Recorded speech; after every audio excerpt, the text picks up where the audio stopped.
저는 쇼츠에서 이땡란님 사건 말씀드렸어요. 1심에서 이혼 재산분할 대상에 포함되지 않은 중국 위해의 아파트가 있었어요. 위 아파트를 매수한 것은 2010년 5월의 일이었는데요.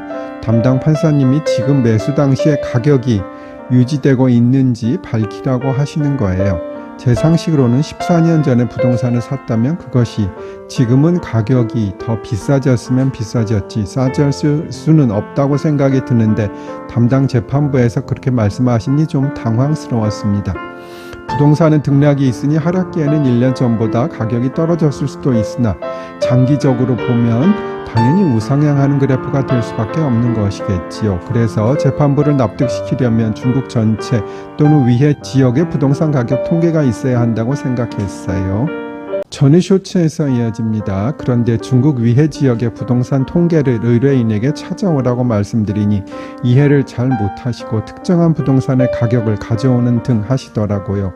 그래서 여러 번 설명을 드려서 간신히 중국 위해 지역의 아파트 통계를 찾았어요. 그 통계에 의하면 2011년 12월경에 1제곱미터당 시세는 4,973위안이었는데 2024년 4월경에는 그것이 7,841위안으로 오히려 58% 정도 가격이 상승한 것으로 나타났어요.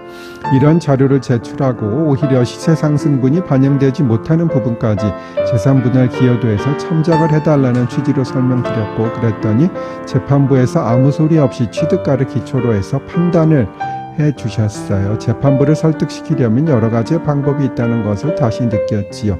다음에는 제곱의 마력에 대해 설명드릴게요. 제곱의 마력 이런 말은 실제로 없고 제가 그냥 만들어 본 것입니다. 지름이 10cm짜리 원은 지름이 1cm짜리 원보다 그 면적이 몇 배일까요? 1, 10배, 2, 100배, 3, 1000배.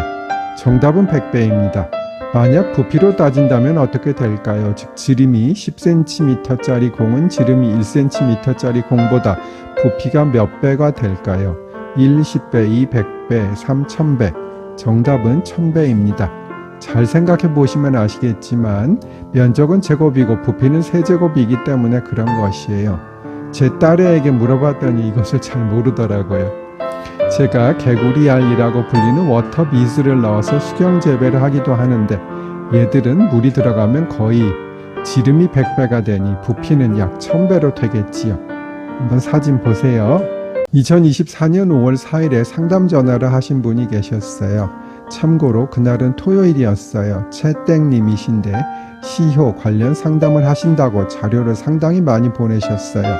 다 읽으면 1시간도 넘게 걸릴 것 같은데 그래도 적절히 보아서 한 30분 이상을 휴일 밤 11시경 보고 5월 6일 대체 공휴일에 상담해 드리기로 약속을 했어요. 약속대로 5월 6일 쉬는 날 오후에 오셔서 1시간 정도 상담을 하고 마음에 들어 하셨어요. 제 사무실에 오시면 제가 잠시 홀의 테이블에 앉아 계시라 하는데 거기에는 상담료 안내가 있어요. 또한 저와 상담을 하시면서 앉게 되는 자리가 있는데 그 바로 앞에 그리고 바로 옆에 법률 상담은 유료입니다 라는 설명을 해 놓았어요. 그런데 이분이 가실 때 상담료 말씀이 없으셔서 제가 상담료 결제하셔야 한다고 말씀을 드렸어요. 다음 쇼츠로 오세요.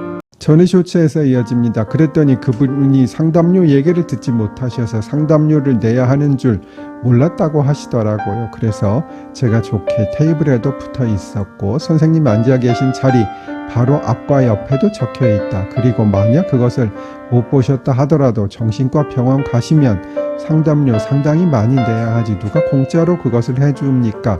라고 해도 본인은 그런 말은 못 들었다고만 하고 결국은 제가 밤에 본 시간까지 합치면 1시간 반 정도 시간을 썼는데 그걸 공짜로 하겠다는 말씀인지 도저히 이해할 수 없는 행동을 하셨어요.